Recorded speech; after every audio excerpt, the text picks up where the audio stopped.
you get that much whiplash. So let's hope that that doesn't happen, even in a smooth start. And we'll talk about starts again when we go back up to one. But for right now, let's go back up, swoop back up towards the 1,000-meter mark, where we're going to pick up the women's U17 4.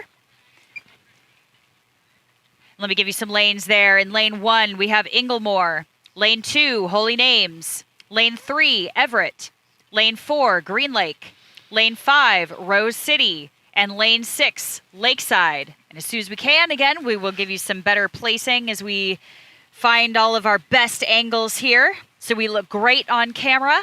All about those angles. I'm really glad we can make the boats look good on camera. I know I wouldn't look good on camera. Well, looking good is right half now, the battle, isn't it? Yeah. That's right. That's why we see so many hats out here today. Yeah. It really is all about covering up from the sun, but also covering up from the camera. Right.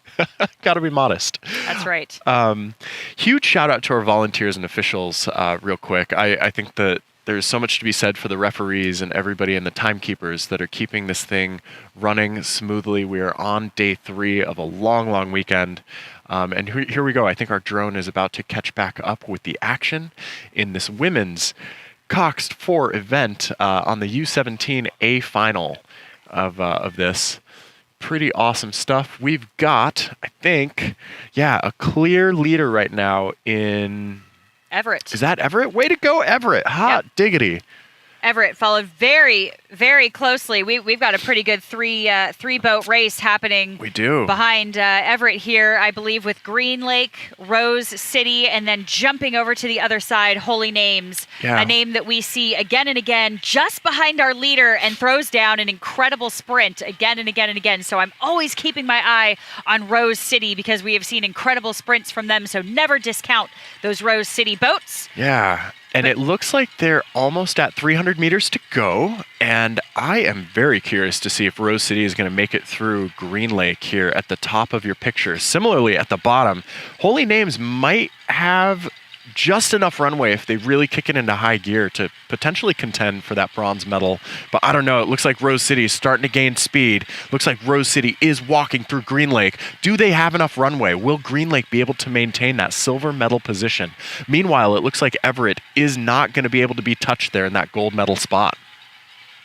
Yeah, it's so hard to say because as we speak right now, Rose City really making a push on Green Lake now, just clawing their way through the boat here 1 foot at a time. I just don't know if they have enough water. So if they can really pull a rabbit out of a hat, we might see something, but I'm not entirely sure. But our clear leader right now is definitely lane 3, Everett. Yeah, I think Green Lake maybe bided their time. I think they let Rose City start their sprint before them. They were like, okay, go ahead, do the thing. But then Green Lake had something to say. And when Green Lake started their sprint, they held off Rose City definitively. And it looks like Green Lake is really going to start walking away here. Yeah, always a risk, isn't it? Yeah, I think Rose City went early. They started to sprint. They saw blood in the water. They thought that they could vie for that silver. But Green Lake really just patiently stuck to their plan and then shut the door when it was time to sprint. Well done for that composure and that Green Lake crew. Rose City in third, right there. Rose City. Followed by lane 2, Holy Names. Big racing from that Holy Names crew to get that 4th place spot because they are now headed to nationals. Super exciting. Followed by Lakeside and Inglemore.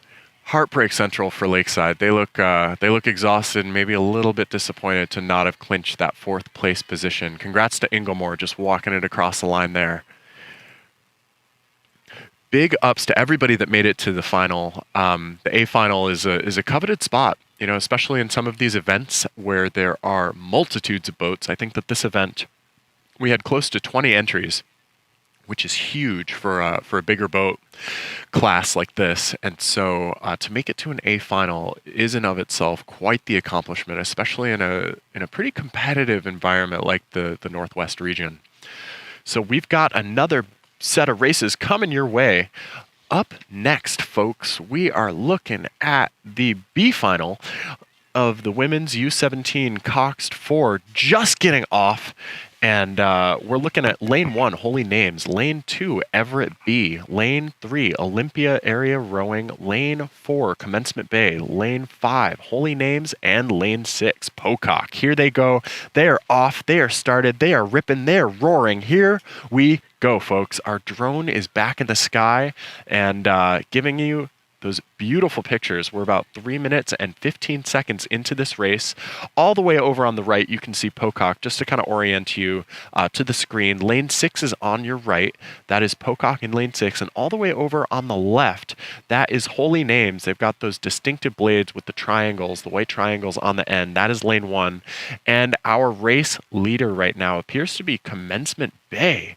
All right. Way to go, Commencement Bay. In silver, it seems as though, I think that's Holy Names B, right next to Pocock there in the bronze medal position. But Olympia might have something to say about that. Looks like Olympia is vying for bronze and trying to catch up to Pocock right now. Whitney, what are you seeing? Well, right you are, and you mentioned a little bit earlier that they are ripping and roaring, and we really hope that they're not just ripping water out there, because what we want to see at the start is actually a very intentionally well-placed blade to actually move the boat rather than rip the water. So I'm really glad that you brought that up, because I do want to talk about starts at some point today. Really important that they made it through the breakage with no problems, and in lane 4, Commencement Bay taking a very early lead here and still maintaining as we are about 4.5 minutes roughly into this race. You will see them coming through the 1,000 here in just moments. Some of them actually all the way through as we speak.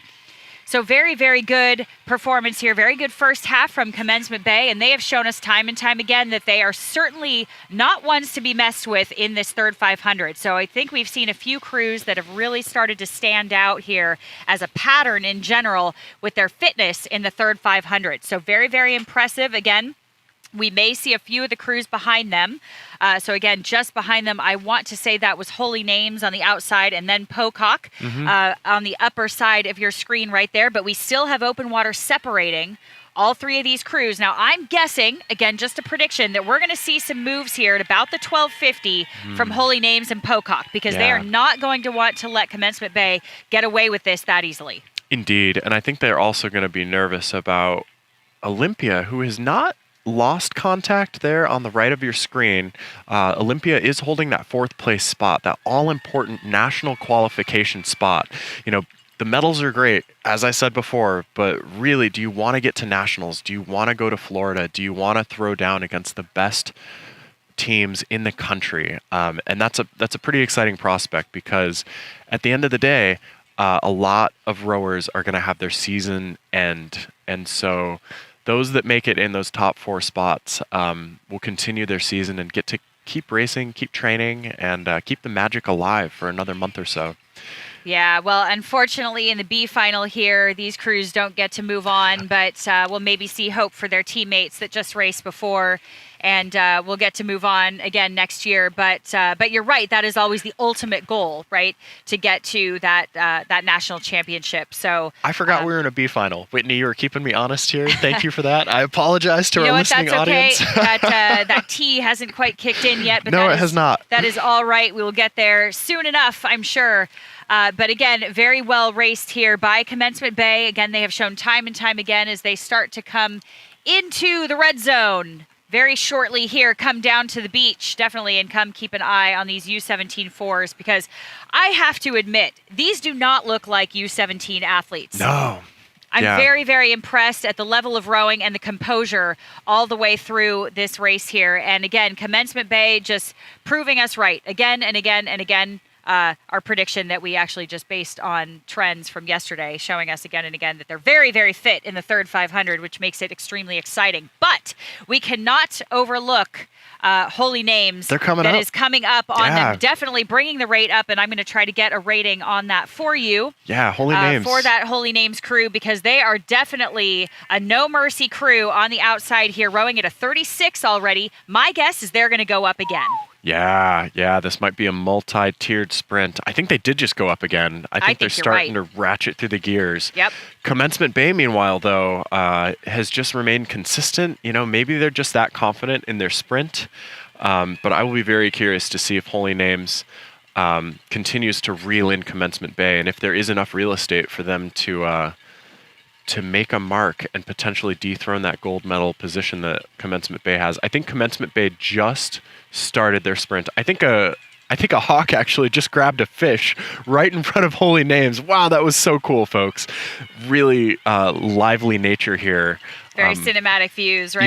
Yeah, really incredible. The shores of Vancouver Lake are just teeming with wildlife. Pocock seems to be starting to catch up a little bit with that Holy Names boat too, but even though the gaps between these boats are compressing, and there we go, Commencement Bay just really turned on the afterburners. Yeah, I have them at a 36 right now, so finishing with a very intentional rate here. Yeah. They're not going too crazy with it, which I actually really respect. A little bit of restraint here is sometimes very difficult to do when you want to let the wheels fly off and just go for it. But this takes a lot of restraint and a lot of maturity here for U17 crew in a B final. So very impressive there.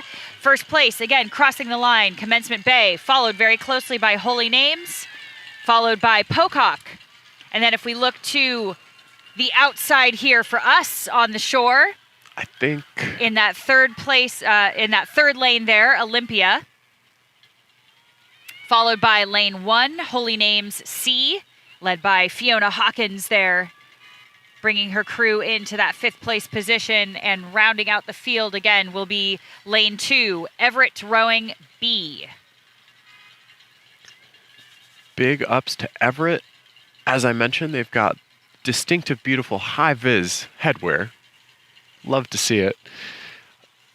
The skies are turning just a little bit more cloudy, a little bit darker. I don't think that we have any rain in the forecast for you folks, but we are seeing just the slightest increase in wind. It's negligible. It doesn't really matter for our racers. Oh, come on. It's barely there. I would pay money to race on this. If you call this wind, we are in great shape. Yeah. This is absolutely beautiful. Sure, maybe technically we've gotten a mile an hour here, a knot.